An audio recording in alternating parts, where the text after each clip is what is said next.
Olá, amigos queridos, boa noite. É uma grande alegria estarmos aqui com a nossa querida Luziane Bahia hoje, que vai nos agraciar com uma linda palestra. Vai nos falar dos ensinamentos de Jesus, tratando almas doentes como nós, né? Então a gente vai ver hoje como Jesus cuida das suas ovelhas. Então é maravilhoso.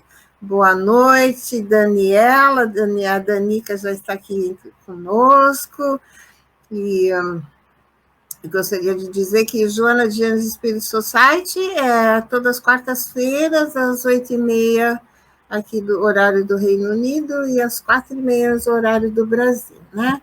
Então, sejam todos bem-vindos. E eu gostaria também de convidar para a nossa prece, né, para dar início ao nosso estudo dessa noite. Aqui temos a Cristina também. Boa tarde, Cristina. A Cristina mora no México, então lá ainda é boa tarde. Aqui já é boa noite. Para você também, né, Luciana? Ainda é boa tarde aí, né? Então, vamos cerrar os nossos olhos físicos, buscar a imagem do nosso amado Mestre Jesus, nosso amigo inseparável de todas as horas. Te agradecemos, ó Senhor Jesus, pela sua intercessão nas nossas vidas, nos abençoando, nos trazendo, Senhor, o jugo leve e suave dos seus ensinamentos. Benfeitores amigos, presentes nesse momento que se adentra cada lar presente, trazendo-nos paz, nos trazendo intuições, que possamos ser acolhidos pela nossa querida mentora Joana de Ângeli, espírito amoroso, que nos acolhe sempre com amor e com carinho. Envolvendo a nossa querida Luziane na sua fala de hoje, que ela possa ser inspirada, nos trazendo os valores morais dos ensinamentos do nosso Senhor Jesus. E assim, com a sua permissão, Jesus querido, nós pedimos para dar início ao nosso estudo dessa noite. Ter conosco Jesus, hoje, amanhã e sempre. Que assim seja.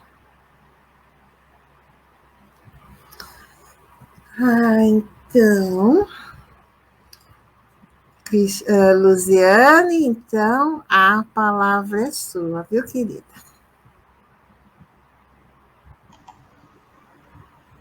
Queridas irmãs, queridos irmãos, a paz de Jesus. Agradecemos a Deus por esta oportunidade de estarmos juntos, reunidos em nome dele, em torno do seu Evangelho. Agradecemos a esta casa de amor, o Joana de Ângeles, na pessoa de Ângela e de todos os seus trabalhadores, por nos ter permitido, nesta oportunidade, através deste convite, esta união dos nossos corações fraternais, todos nós, filhos de Joana, neste reencontro tão especial. E a todos vocês que estão aqui chegando, que vão estar aqui conosco, ou que vão acompanhar este momento depois, pela oportunidade de ter aceitado o convite do entrelaçamento, da união, da vinculação. Porque vinculados somos mais fortes, unidos conseguimos ter um potencial que às vezes duvidamos, mas que é tanto ânimo, tanto bem-estar, que nós encontramos possibilidades de realizações, de coisas inimagináveis em torno do bem e da bondade. Nossa gratidão e alegria imensa por estarmos aqui. Qual foi o momento que nós nos encontramos com Jesus pela primeira vez na presente reencarnação? Esta é uma pergunta que costumamos repetir a nós mesmos. Porque imaginamos que repetir esta pergunta e rememorar o instante do reencontro com Jesus, principalmente nos dias de abatimento, nos dias de algum tipo de tristeza, nos traz sempre uma renovação. Porque é nos lembrarmos daquele instante em que ouvimos a palavra Jesus, ou estivemos diante de um texto que nos remontou Jesus, ou estivemos diante de uma oração como o Pai Nosso, que nos traz a sua realidade à tona, ou mesmo algum episódio fático, alguma experiência que nos trouxe a possibilidade de reencontrarmos com Jesus, sendo um reencontro, porque não é a primeira vez que ele canta nos nossos ouvidos a canção das bem-aventuranças e do seu evangelho de amor e paz. Encontrar-se com Jesus tem de ter para o nosso coração uma característica especial, porque ele simplesmente é e já era quando nós estávamos sendo criados, apresentando-se como governador do nosso planeta, como arquiteto e co-criador deste orbe, junto com o Pai Maior, nos traz a possibilidade de identificarmos o que há de Cristo em nós, por também termos a sua contribuição dentro do contexto da criação e da nossa formação. É especial encontrar-se com Jesus por ele ser o caminho. E diante dele não há como ficarmos indiferentes ou não sermos mexidos de alguma forma, cujo convite é sempre a ação. Leon Tolstói. No livro O Reino de Deus está em Vós, livro que impactou Mahatma Gandhi, que ainda estava na juventude, que lendo este livro, estudante de direito, apesar de não ser cristão, de não seguir a Jesus, lendo esta obra, conhecendo a proposta de Tolstói, que é de vivermos o Evangelho de Jesus sem disfarces e sem alegorias. Isso encantou aquele homem, a ponto dele dizer que aquele livro fez com que ele criasse para si a política, a filosofia da não violência, de resistir às situações adversas, mas sem o uso da violência. A contribuição de Jesus ao coração de Gandhi. Nesta obra, Tolstói diz que não há como se encontrar com o Evangelho de Jesus e não fazer algum tipo de transformação. Que todas as vezes que não empreendemos esta renovação, em verdade, efetivamente, não permitimos este encontro na nossa individualidade. Não permitimos a penetrabilidade do Evangelho nos escaninhos da nossa alma. E por mais que professemos, falemos, e as palavras possam estar robustecidas do que o Evangelho representa, é o ato, é a ação, é o comportamento que diz muito se este Evangelho teve ou não a impregnação na nossa realidade interior. Então, encontrar-se com ele é ver este caminho que ele apresenta à nossa frente. Um caminho cuja proposta é de amor, regra áurea. Amar a Deus sobre todas as coisas e ao próximo como a si mesmo.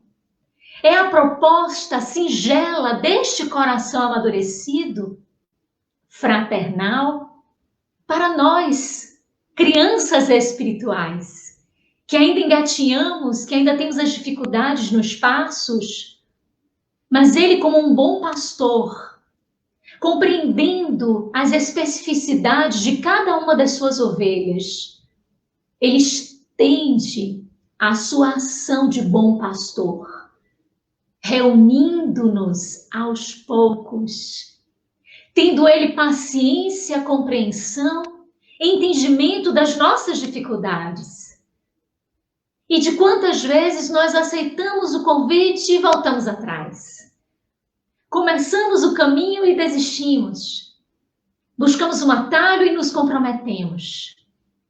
Mas ele sempre é Jesus, o Mestre, o Salvador, o irmão querido aos nossos corações, a nos implantar no interior a esperança de dias melhores, doando-nos a si mesmo, vindo ao nosso encontro, para, tomando das nossas mãos, permitirmos-nos erguermos-nos, termos passos um pouco mais firmes para trilharmos esta caminhada que ele nos propõe.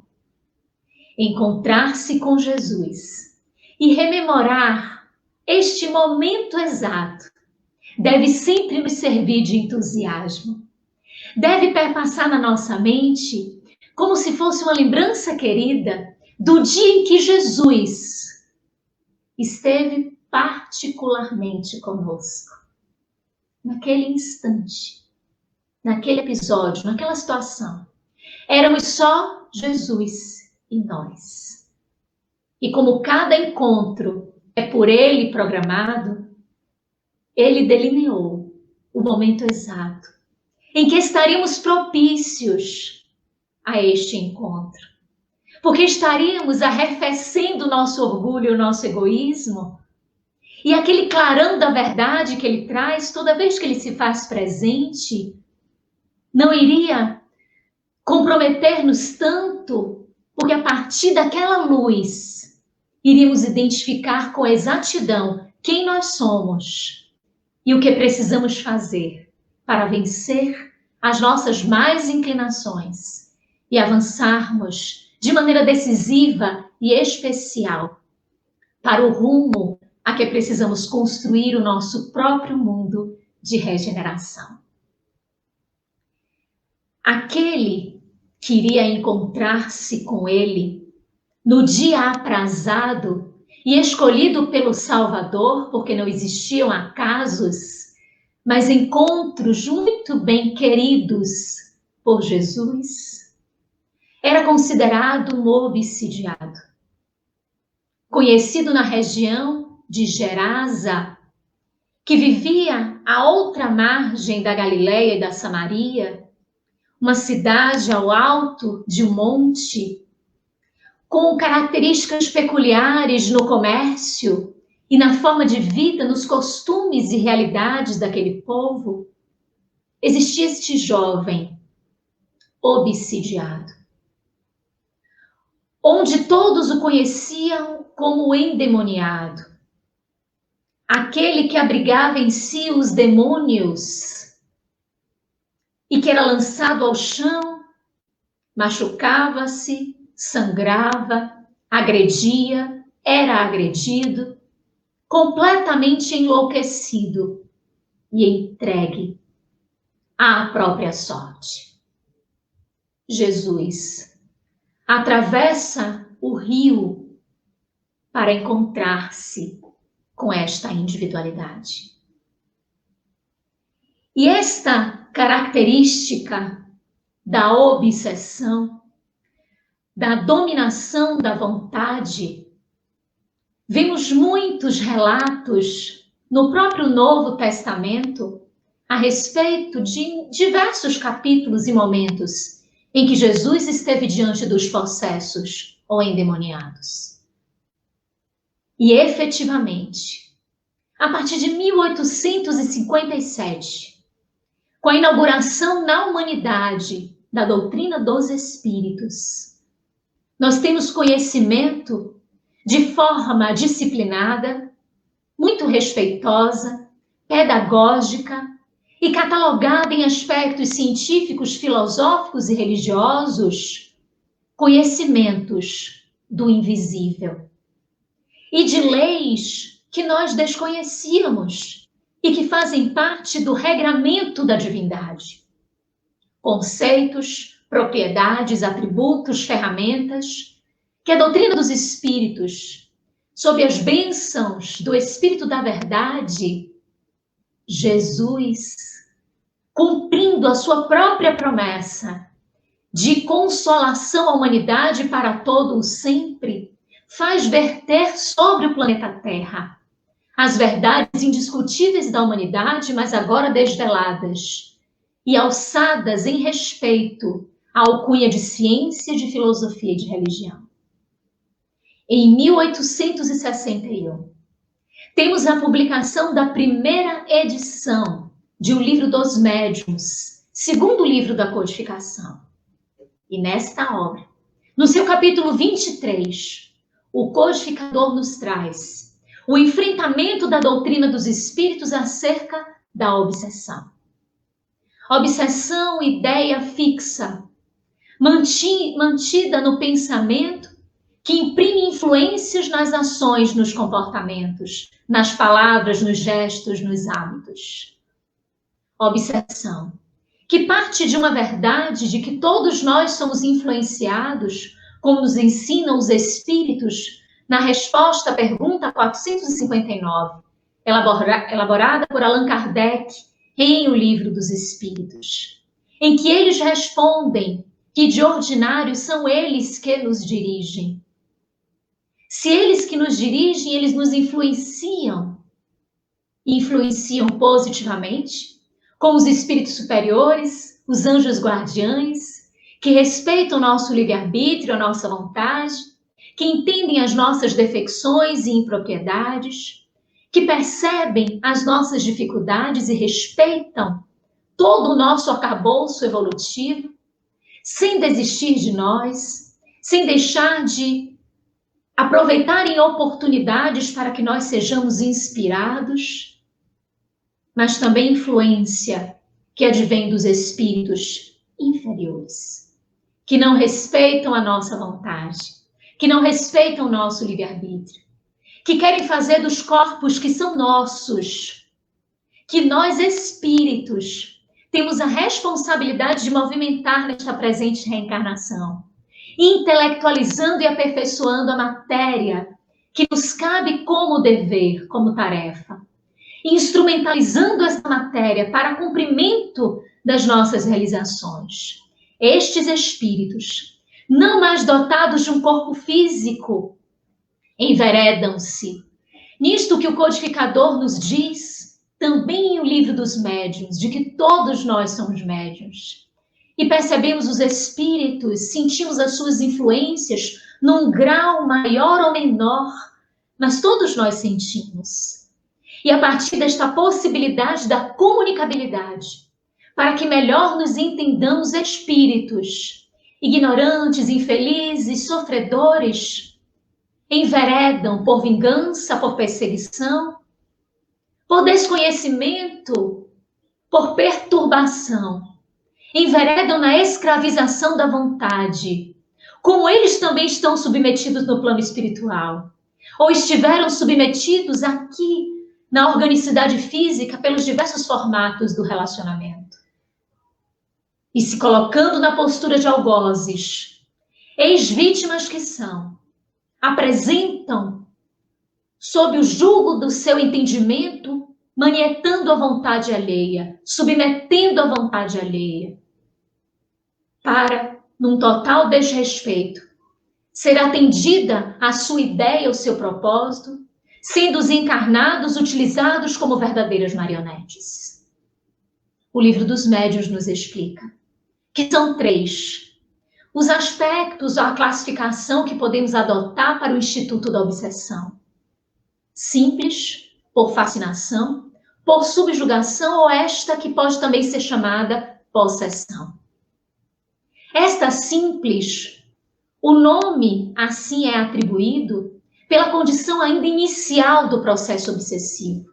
Não que seja algo agradável ou de forma simples o desprendimento da influência, mas é aquele momento em que a ideia nos é sugerida e sobrevoa a nossa mente uma ideia, uma sugestão, e esta sugestão está sobrevoando para nos testar, para perceber, para ver se consegue alcançar o objetivo.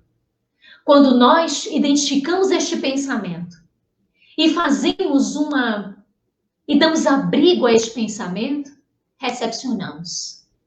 E a partir deste momento temos a primeira etapa do Instituto da Obsessão, que advém desta forma simples. Recepcionamos uma ideia que não nos pertencia, uma ideia do mal. O que é mal? Segundo os espíritos, tudo aquilo que caminha afastado das leis divinas. Qualquer pensamento de maledicência, de adversidade, de prejudicar alguém, de vingar-se, de culpar alguém, de culpar a si mesmo, do mal. Pensamento negativo. Recepcionamos aquele pensamento. Uma intriga que abrigamos. Aí se inicia o passo obsessivo, que vai se desenrolando ainda na constituição simples, com um diálogo que é travado entre a nossa mente e a mente do espírito obsessor. Porque ele começa a sugestionar e a gente começa a rebater, a argumentar. Cada vez que a gente argumenta, a gente fortalece a ideia em nossa mente. Ela vai ficando maior. Nós vamos alimentando a ideia porque estamos trazendo argumentos. Então, coloquemos esta situação para uma situação entre encarnados. Em uma discussão. Quando alguém nos apresenta uma ideia e a gente rebate, e a outra pessoa fala, nós debatemos. Aquilo ali não vai ter um fim se alguém não ceder, né? Se alguém disser assim, ó, basta, não quero, tudo bem, eu vou seguir aqui. Enquanto alguém não faz isso, vai ficando naquela altercação. Se a gente diz ok e segue, se aparta, tudo bem. A gente se liberou daquela ideia que a gente recepcionou, mas que a gente viu que não vale a pena diante da discussão e foi embora.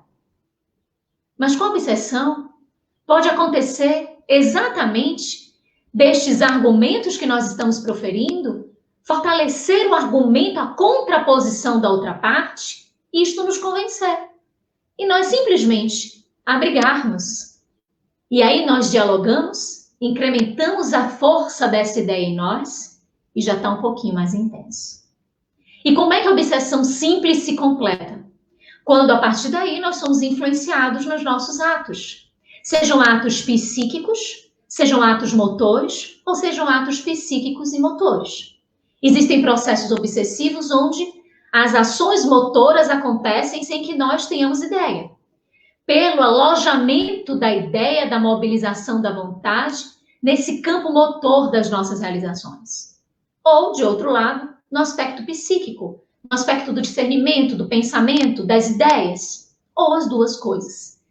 De estarmos embaralhados e perturbados, oscilando o comportamento, tendo comportamentos, ora, de humor exacerbado, em outros instantes de pessimismo atroz, de uma efusividade positiva, e logo depois de um aspecto depressivo, que vai nos conduzindo nesta instauração de uma obsessão simples. Percebamos que ela não é tão simples assim. Porque já houve a guarida da vontade alheia à nossa vontade. E o que há de maior destaque, que os espíritos deixam muito claro para nós, uma das maiores ferramentas que nós portamos é o livre-arbítrio, que é a representatividade da nossa vontade. Leon Denis nos ensina que a vontade é a maior das potências. É o maior dos talentos, dos tesouros que nós recebemos. E por invigilância, ausência de oração, de disciplina, de intensificação do trabalho no bem, acabamos por enveredar na aceitação de que outrem domine a nossa vontade, essa preciosidade, este tesouro que vem da divindade à nossa disposição, para que nós possamos instrumentalizar o pensamento, o livre-arbítrio, a consciência e tudo mais que está ao nosso dispor dentro da vivência desta liberdade amadurecida, que é pautada na conquista e na construção em relação a nós mesmos. A obsessão por fascinação já isola ainda mais o indivíduo. A entidade, após fazer estes passos, de ter a sua ideia fixa, o comportamento, essa dominação, isola esta pessoa, este obsidiado. E ele entende que as pessoas que estão no entorno, elas não são capazes de realizar aquilo que ele realiza, então só ele é o máximo, é a pessoa de maior destaque, tudo que ele faz é perfeito e o que as pessoas fazem não deve ter valor, não deve ter um significado, ou olha também como se fosse completamente autossuficiente e que as pessoas em verdade estão com inveja. Qualquer pontuação que venha para criticar o seu comportamento é uma crítica de inveja, de ciúme, de se apartar de uma realidade que ele se permite por estar extremamente vinculado a este espírito que diz o que ele quer ouvir, que faz ser escutado naquilo que aquele que se permitiu obsidiar deseja ouvir, que ele realmente é o melhor, que ele realmente, tudo que advém dele é o que precisa e merece destaque.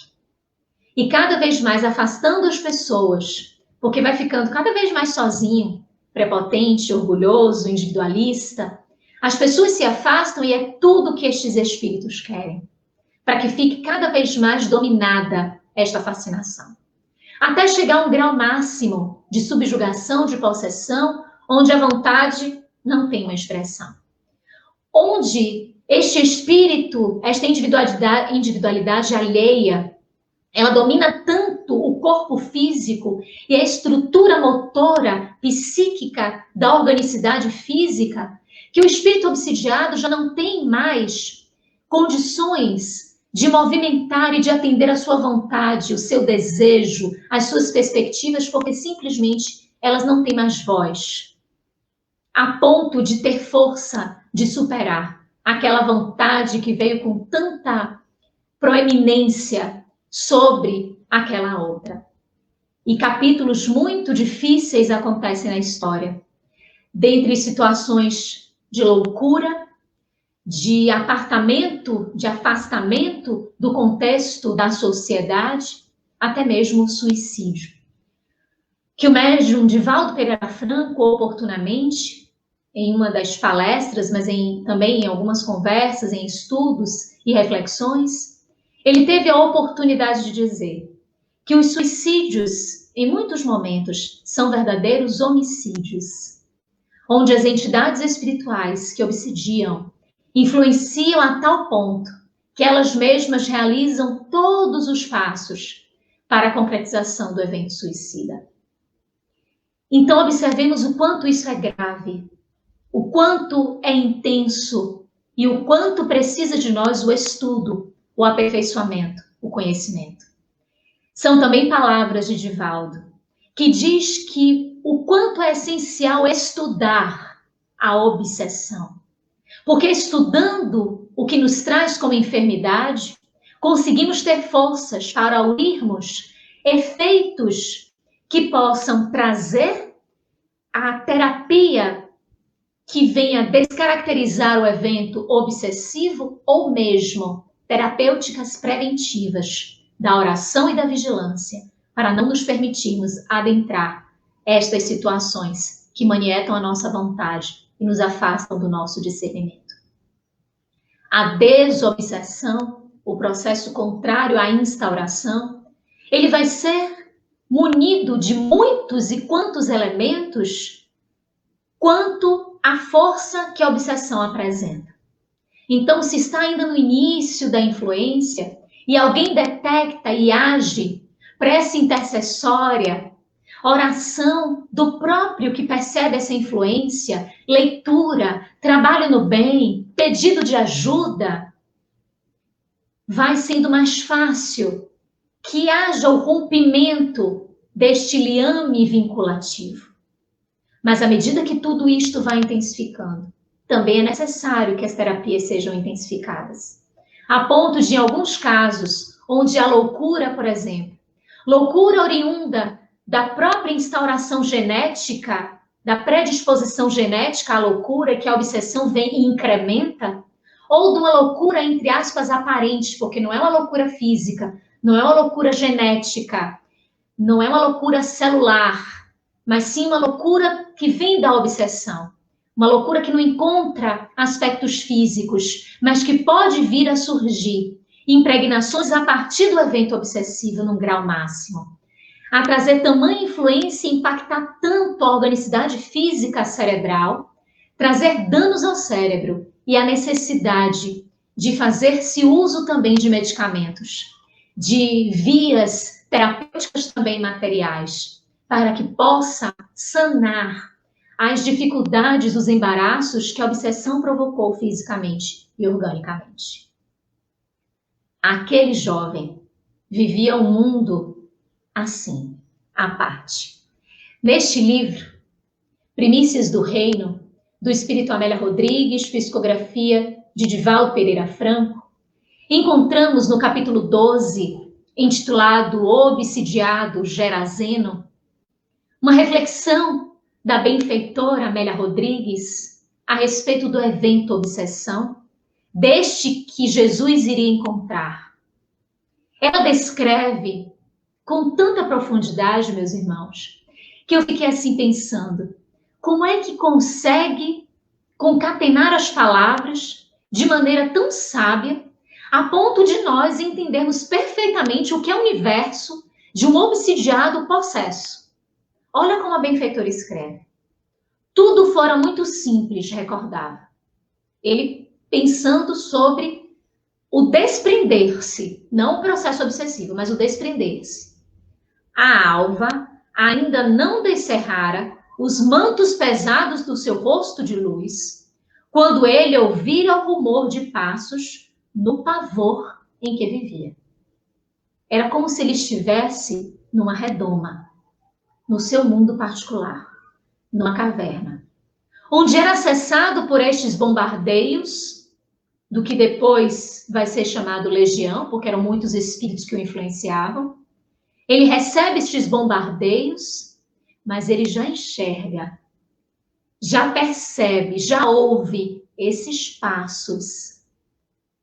E dentro daquele pavor, ele consegue ter um mínimo de discernimento.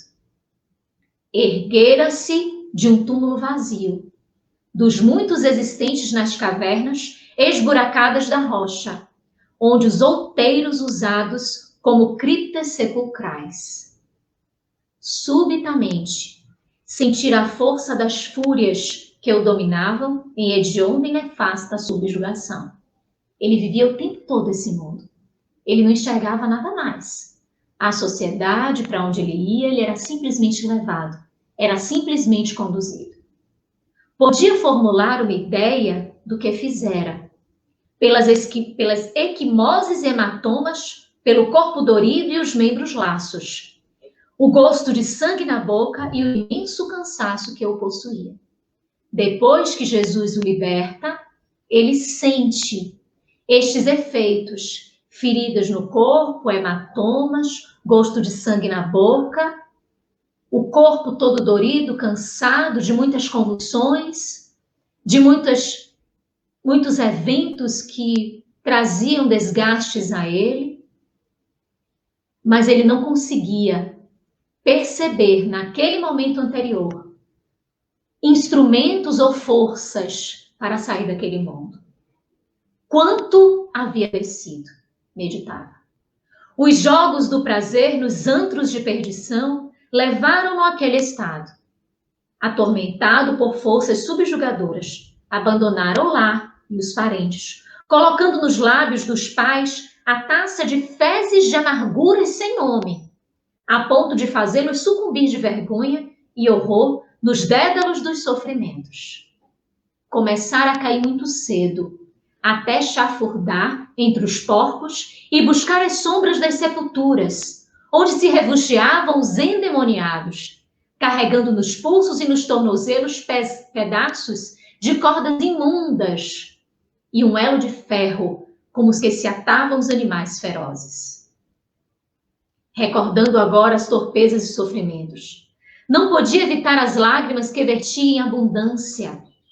Vagara pelos bosques próximos, disputando aos animais restos alimentícios, ou desvairado, passara dias intermináveis, indescritíveis em pelejas, lutando contra animais selvagens que o aniquilavam. Animais selvagens em itálico, que são essas individualidades a quem ele lutava até entregar-se.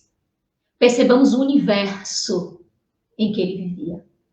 Até o momento que chega, e a benfeitora destaca isso com muita poesia, concatenando os pensamentos. Lembrava-se somente da pairagem fresca que o envolvera e daqueles 2 olhos tranquilos e bons que o banharam de amena harmonia. Imaginemos isto, meus irmãos. Nós inseridos em uma situação de muita dificuldade, diante de uma notícia que nos abalou profundamente, de uma situação de desespero e de dor, naquele cenário de confusão, onde às vezes os pensamentos estão correndo destrambelhados, onde as nossas ações estão sem qualquer tipo de orientação, porque estamos desorientados. Recebermos naquela paisagem o frescor da verdade, da luz, do acolhimento. E como um refrigério, nossos olhos se defrontarem com 2 olhos de verdade, mas de amor, que não está ali para nos julgar, mas para nos estender as mãos. É como se esse jovem estivesse numa escuridão profunda e, de repente, apenas os 2 olhos de Jesus pudessem ser por ele enxergados. E assim, prendendo-se àquela realidade, na anotação de Lucas, Jesus no momento em que Jesus chegara, este jovem portador da fala destes espíritos obsessores, teria dito: o que quero contigo, Jesus? O que tenho a ver contigo? Nós somos legião. E Jesus diz para que eles ali não mais estejam. A sua autoridade permite que apenas as palavras, e nem precisaria das palavras, apenas a sua presença, a sua vontade, voltando-se para aquele jovem, mas para aqueles espíritos, fosse suficiente para que eles saíssem daquele processo de manietação da vontade. Os espíritos então dizem que vão ao encontro dos porcos, porque ali ao lado existia não só uma vara, mas varas que abrigavam vários porcos. E eles saindo, liberando, desprendendo-se perispiritualmente da realidade psíquica e motora do jovem, vão ao encontro disparado dos porcos que estavam ali na proximidade. Os animais não são médiuns, como nos explica o livro dos médiuns, mas são sensíveis, trazem a sua sensibilidade e muitos conseguem perceber a presença dos espíritos. Identificando aquela onda negativa, os animais sentem aquela característica mesmo que não era positiva, que não era do bem, não iria lhe trazer nada de bom. O instinto responde e eles lançam-se de qualquer forma e vão ao abismo. E, obviamente, muitos porcos morrem. As pessoas na cidade ficam revoltadas. O jovem, de outro lado, pulsa de alegria, porque está livre. E o diálogo que ele tem com Jesus é anotado por Amélia Rodrigues, apesar dos evangelistas, que são os sinóticos, Mateus, Marcos e Lucas, que nos seus evangelhos anotam essa passagem, não descreve esse diálogo. Mas o jovem teria dito: Senhor, que queres que eu faça? Nós nos lembramos de uma pergunta similar a essa, de Saulo, lá na estrada de Damasco. Depois de todo o diálogo com Jesus, ele chega ao finalzinho e pergunta: Senhor, que quereis que eu faça? O que queres de mim? E naquele momento Jesus explica que Saulo deve se erguer e ir à cidade onde lhe será dito o que lhe convém fazer. E esta passagem, tanto de Saulo quanto esse jovem rapaz, ao voltar-se para o benfeitor e perguntar-lhe o que quer que eu faça, é uma representatividade de gratidão. Segundo o espírito Joana de Ângeles, no livro Psicologia da Gratidão, a benfeitora diz que apresentar-se agradecido não é simplesmente dizer muito obrigado, ou apresentar em devolutiva ao nosso benfeitor aquilo que nós imaginamos que possa significar um agradecimento, mas é colocar-se à disposição dele para que ele diga o que ele deseja de nós. Porque nós somos tão gratos, que diante de toda esta gratidão, compreendendo a magnitude daquilo que o benfeitor nos fez, nós simplesmente nos colocamos à disposição dele, para que a vontade dele escolha, nós ali como uns servos, que ele escolha o que ele deseja de nós. E Jesus diz, torna para a tua casa e conta quão grandes coisas te fez Deus. O jovem diz, não tenho ninguém. E é verdade, ele tinha brigado com a família, a obsessão não tinha permitido que ele fosse abrigado, ele já estava nas ruas. Os meus me odeiam pelo muito que eu fiz sofrer. Deixa-me seguir contigo que te apiedaste de mim. E Jesus diz, não, por enquanto não.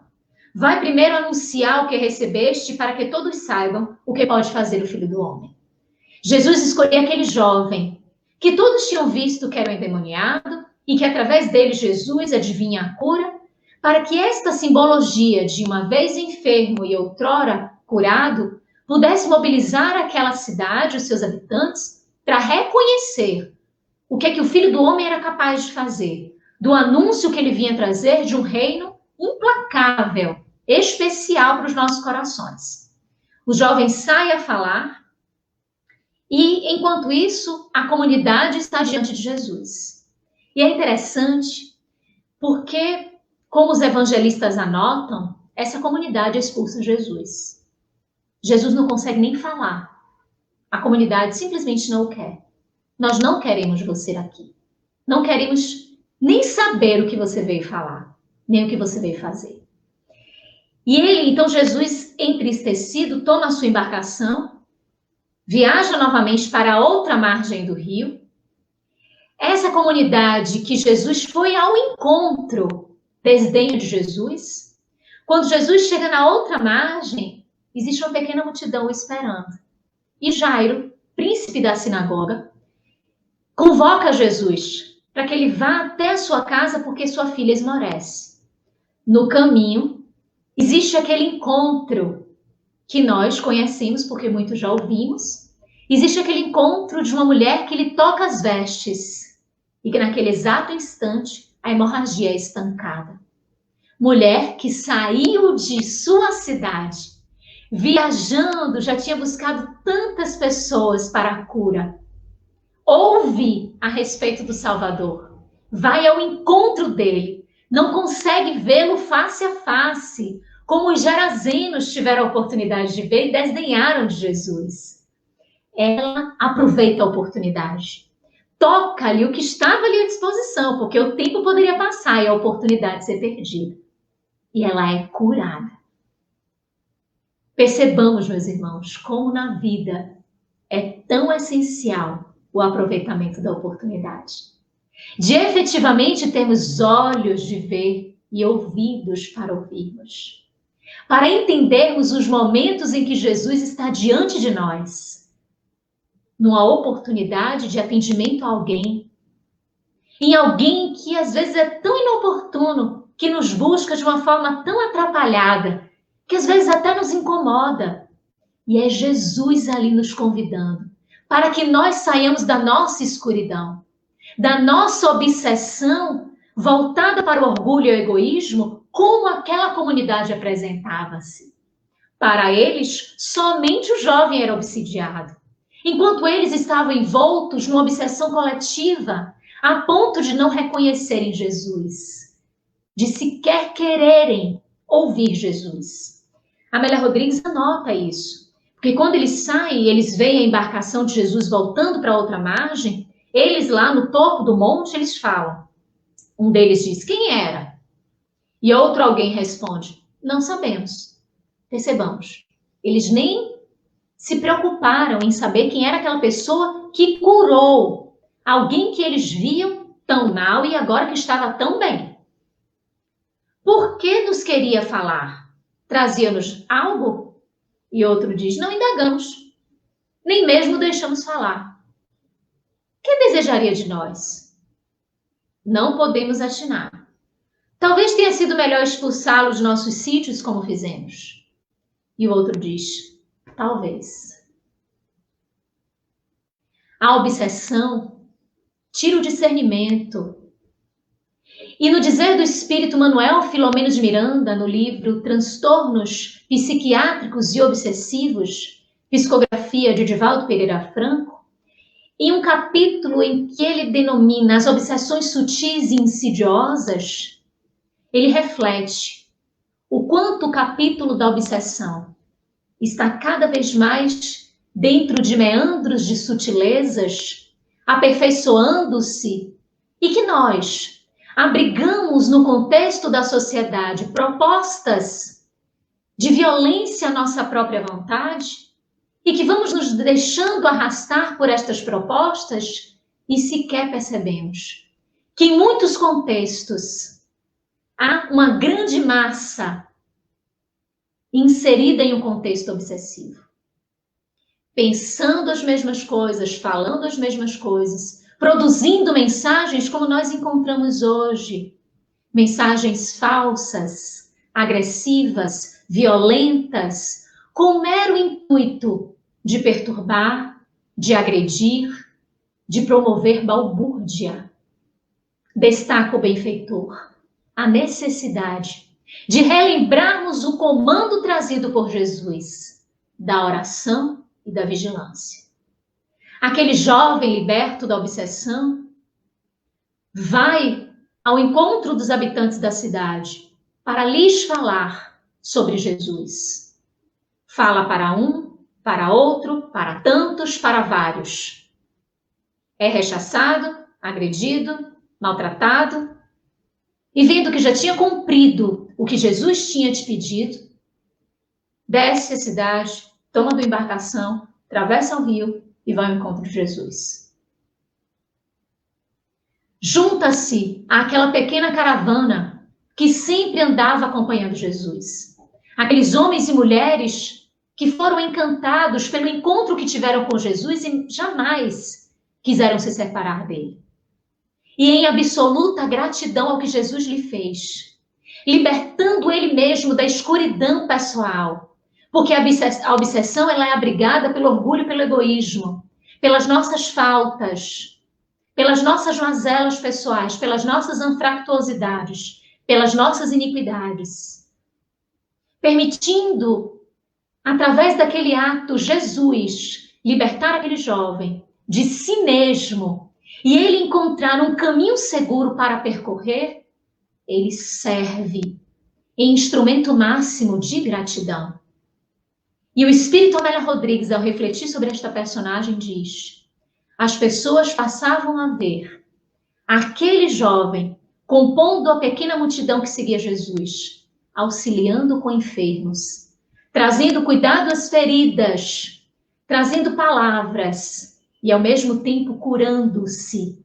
Porque Jesus trouxe uma cura de libertação, mas ele precisava do empenho, do esforço, do trabalho, para dar continuidade ao desprendimento de si mesmo em relação às suas paixões que o arrastavam, que o acorrentavam, que o escravizavam diante de comportamentos tão iníquos.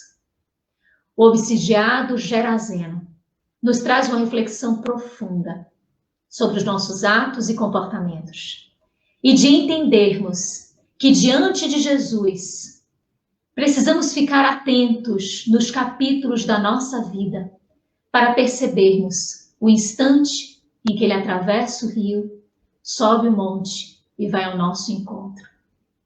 Nós estamos, às vezes, com outros interesses, tentando nos alimentar de situações que não são valiosas, que numa simbologia poderia significar os porcos da história, onde nós estamos nos alimentando ou intensificando em energia, pensamento, vontade, desejo, a nossa dedicação, nosso esforço em situações que não merecem a nossa dedicação, porque não são verdadeiros tesouros, são ilusões. E ele chega para nos retirar da ilusão. Que fiquemos atentos, observando, como disse o benfeitor Manuel Filomeno de Miranda, utilizando-nos do instrumento da oração e da vigilância, porque diante de entidades malfazejas, ensinou-nos Jesus quando desceu do Tabor, após a sua transfiguração e após a aparição de Elias e de Moisés. Quando ele chega na planície que encontra um obsidiado, que os apóstolos não tinham tido a oportunidade, a força moral de retirar aquela influência que aquele ser experimentava, Jesus disse: para estes espíritos são necessários o jejum e a prece. O jejum, apartando-nos daqueles hábitos que são viciosos, fazendo jejum para estas situações. Não só para entendermos que é um enfrentamento com aqueles que desejam nos obsidiar, mas para as nossas paixões, para vencermos o orgulho e egoísmo ainda enraizado em nós, também é necessário o jejum e a prece, para vencermos e vencermos este mundo, como Jesus nos convidou, instaurando o reino dos céus em nossos corações. Quando foi o momento que nós nos reencontramos com Jesus por primeira vez na presente reencarnação?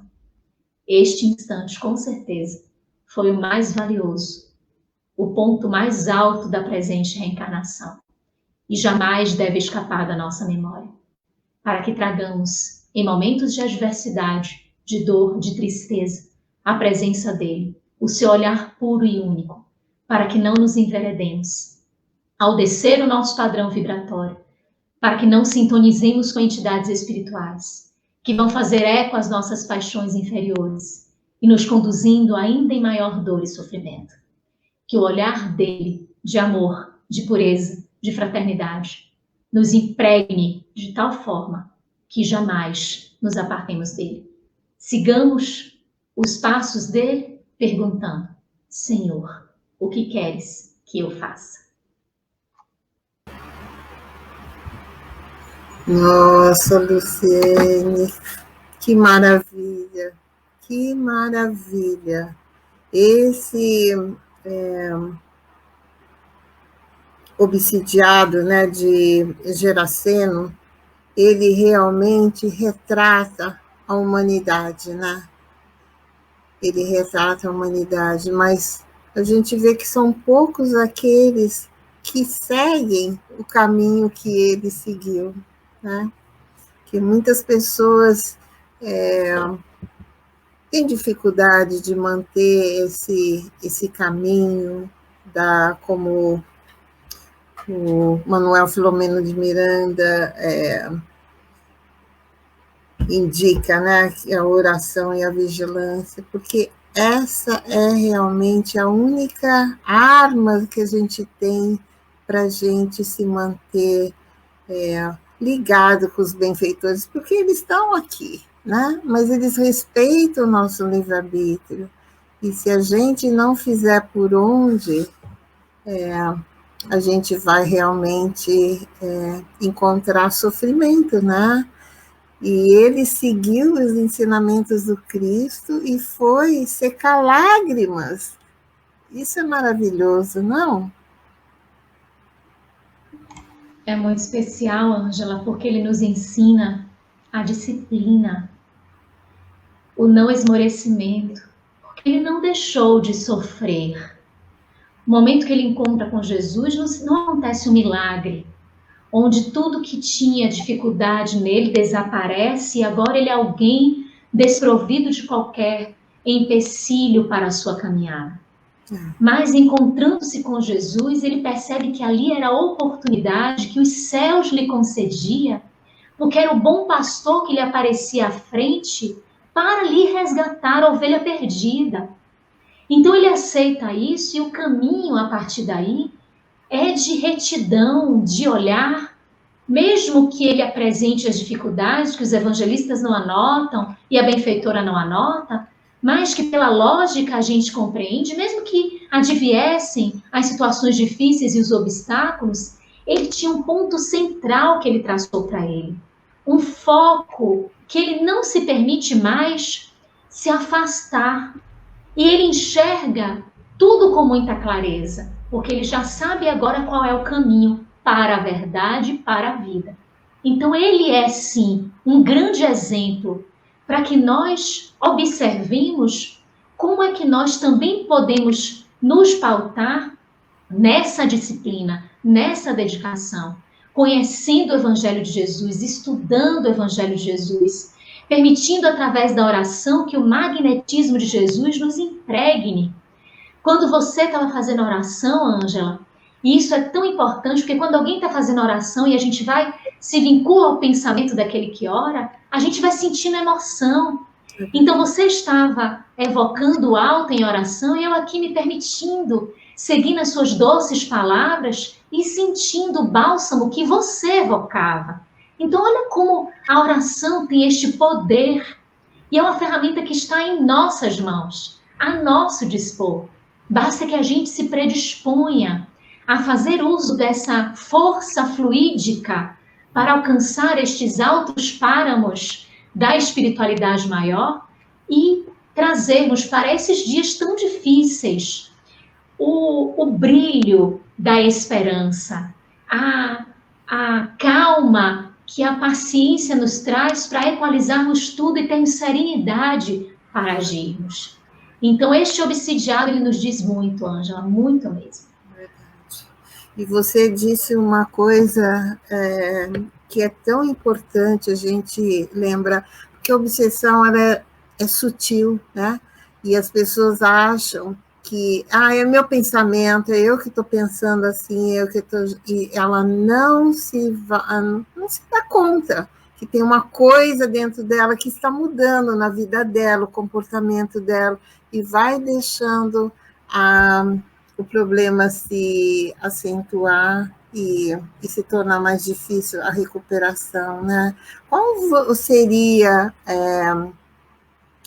o meio para uma pessoa que não acredita em obsessão, não acredita na influência espiritual na nossa vida, o que você diria para elas, Luziane?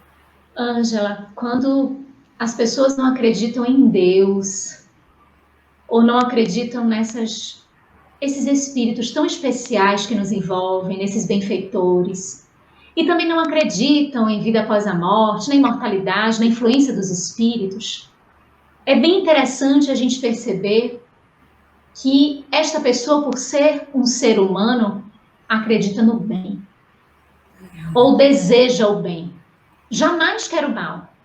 Como nós conhecemos da literatura espírita, aqueles maiores verdugos, quando eles recebiam o amor adequado, porque só o amor é capaz de sensibilizar, de renovar, de envolver, quando eles recebem esse amor, eles mostram a verdade que está neles, que é a verdade pelo bem, a verdade pela paz, que é o desejo. Então, diante de alguém que não acredita, o nosso convite de reflexão pode ser no sentido de não permitir que a sua mente abrigue maus pensamentos. Porque se você deseja o bem, se você não deseja a violência, se você deseja a paz, pouco importa qual é a crença, a denominação religiosa, não permita que isso venha à sua mente. Porque aquilo que vem à mente vai se alavancar, vai crescer. E o pensamento, ele é a antessala da ação. O pensamento, ele dirige, ele determina qual é a ação. Sempre nós pensamos primeiro e depois agimos. Por mais que não tenhamos consciência do pensamento, mas ele passou em algum momento na nossa cabeça. E por isso vem e ele se materializa através das nossas ações. Então, para quem não acredita, mas que acredita nessa sociedade, porque aqui vive, porque trabalha, porque realiza alguma coisa em prol da sociedade, seja apenas na execução do seu trabalho, do seu ofício, que essas pessoas, que elas que não acreditam em nada desse significado espiritual, que elas não abriguem o mal. Isso já é uma vigilância suficiente para que eles não enveredem, estes que não acreditam, nestas armadilhas do mal. Para que seja uma forma terapêutica de superar estas influências, não atrelando-se ao mal.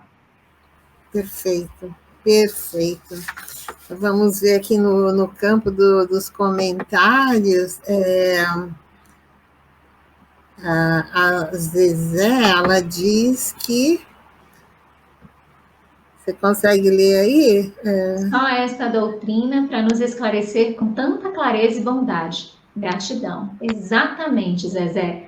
Só essa doutrina linda, especial, o Consolador prometido por Jesus, Jesus mesmo que volta para presidir todo esse movimento, só essa doutrina que é de muito amor, que traz Jesus de volta para o centro das nossas ações, para o centro das nossas vidas, que nos traz essa possibilidade de interpretação e de esclarecimento tão amplo.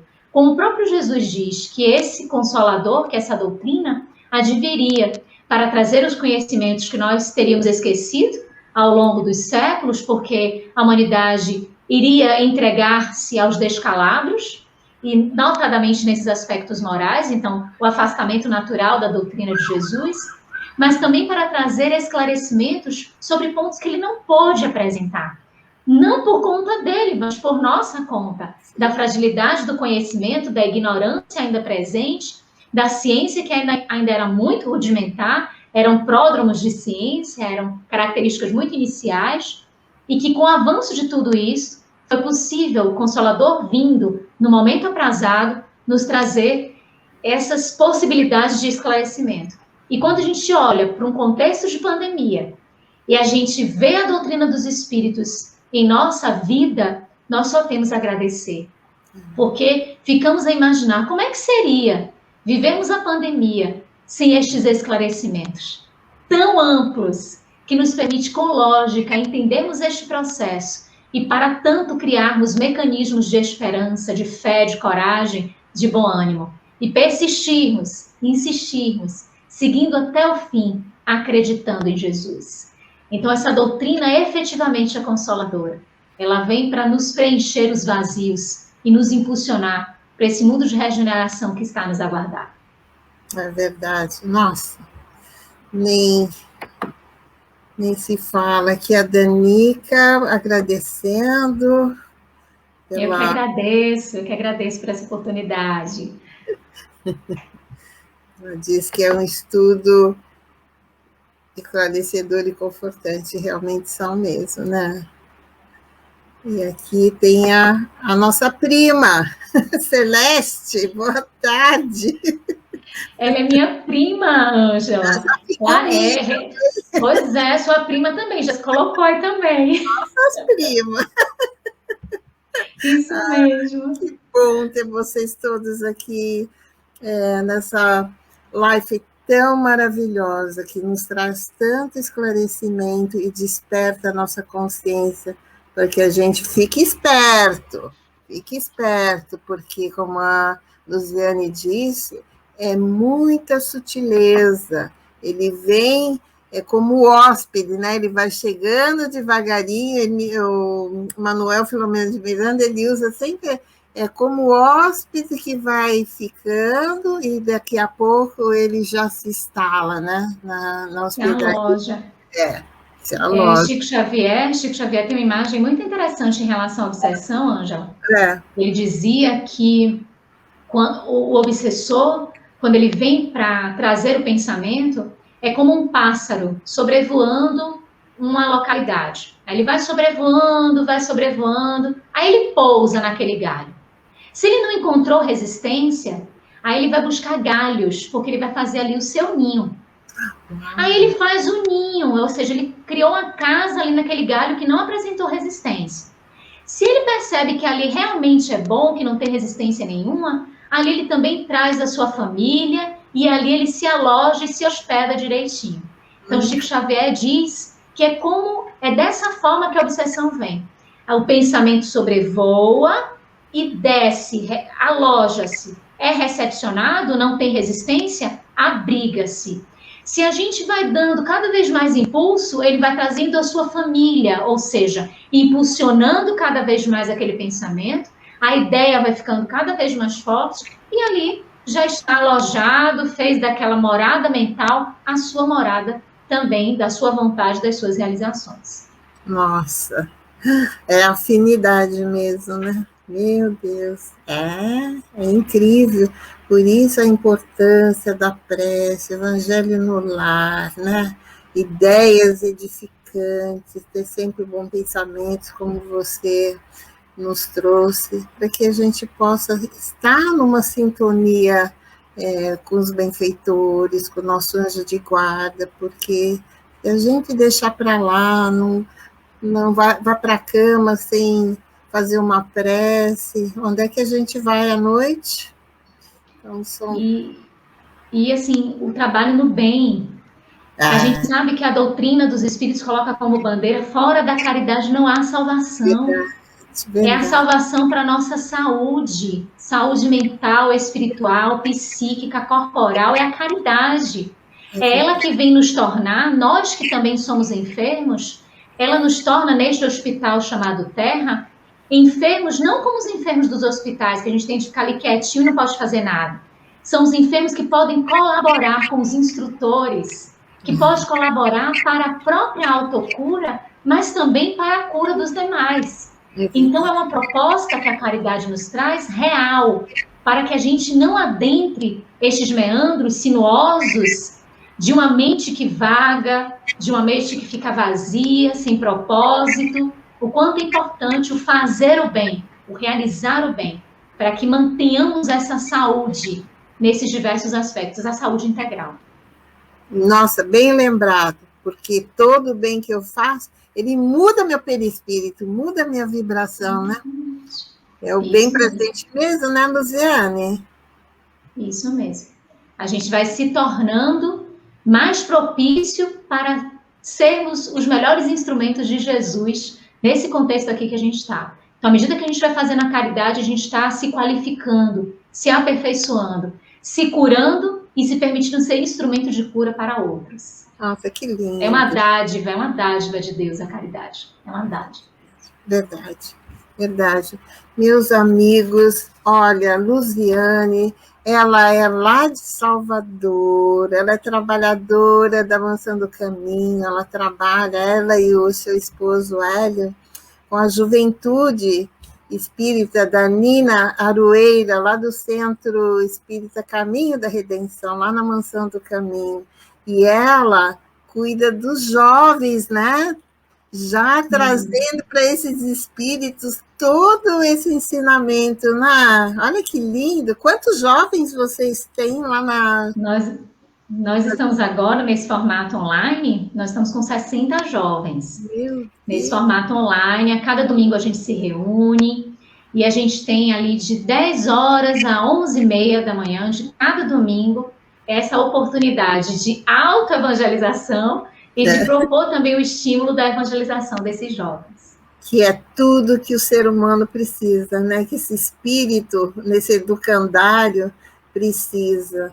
Porque nós somos espíritos que reencarnamos, a gente vem lá do plano espiritual com tanta bagagem, né? Vem com nossos planos, mas quando chega aqui, é difícil.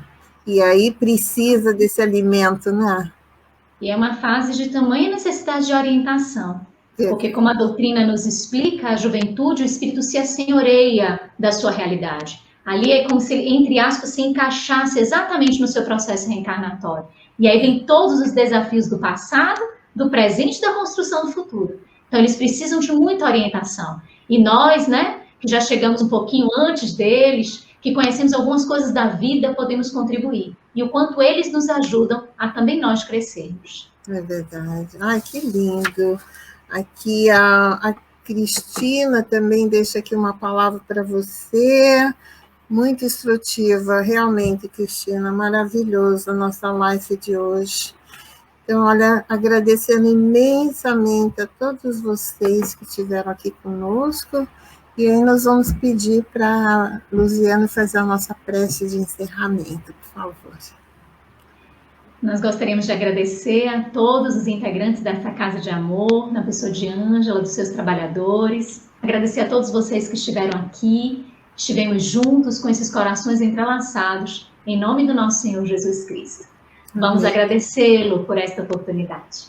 Sim, com certeza. Querido benfeitor de todas as horas, irmão maior, tão especial aos nossos corações, é sempre reconfortante ter a sua presença conosco.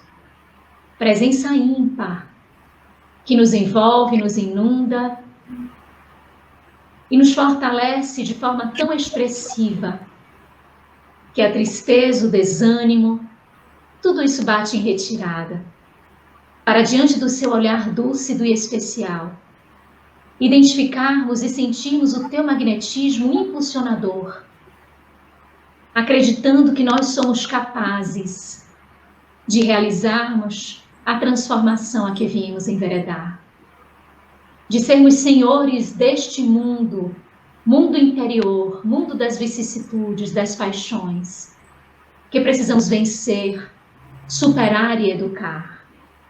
Muito obrigada, Senhor, por jamais desistir de nós. Ovelhas ainda tão infantis, que recalcitramos nas nossas próprias iniquidades, mas que, representando todo este amor, estende sempre as suas mãos para nos soerguer e criar em nós o entendimento exato de que somos filhos de Deus, herdeiros da divindade, dotados de talento e de potencial para brilharmos. Estende sobre o nosso planeta a tua luz de amor, para que todos os lares e os corações possam receber as suas bênçãos.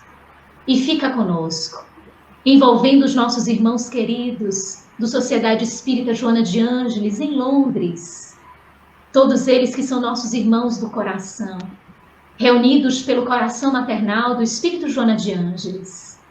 Permite que eles, Senhor, tenham fortalecimento nas suas ações, a certeza cada vez maior do trabalho que realizam e sejam agraciados pelo bálsamo da tua presença, porque eles são seus servidores, Mestre, atendendo a sua vontade e a vontade divina. Abençoa todos aqueles que estiveram aqui, os seus lares, levando a paz e o amor, o reconforto e o sustentáculo. Fica conosco, Senhor, sempre. Gratidão imensa, assim seja. Assim seja.